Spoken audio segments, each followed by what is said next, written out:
The 8th Infantry Division was a military formation of the Korean People's Army during the 20th century. It was formed early in July 1950 in the Chuncheon area from remnants of the 1st Border Constabulary Brigade and elements of the 2D Border Constabulary Brigade.Morale and effectiveness for the unit were believed low in late 1950, probably due to entering combat under strength and with ill-trained recruits. In 1950 the unit was composed of the 1st, 2nd, and 3rd Regiments as well as an artillery regiment. It was part of the North Korean advance from Seoul to Tareon. Of the heavy losses in artillery personnel and weapons which the inexperienced 8th Division suffered in succeeding engagements at the hands of UN artillery and aircraft, the damage inflicted by an air attack during the Battle of Sindok-tong on August 9 was by far the most severe. In that attack the division lost 8 76mm guns, 4 122mm howitzers and 12 trucks.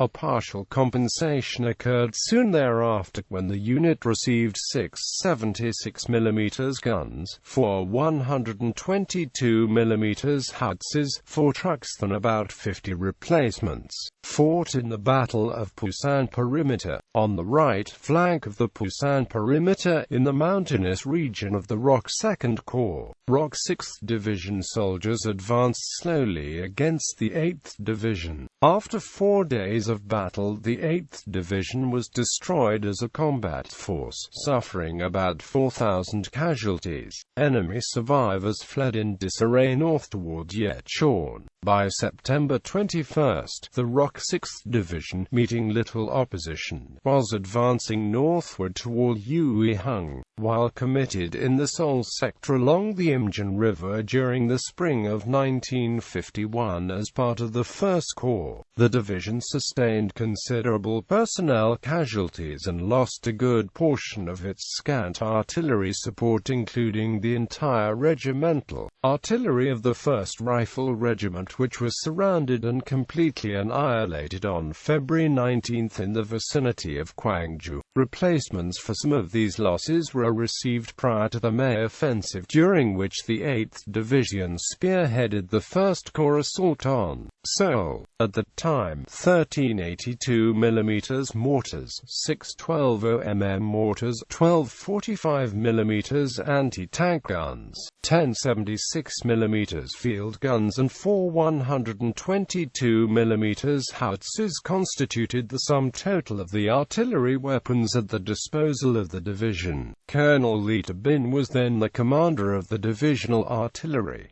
Most of these weapons were concentrated at the regimental level.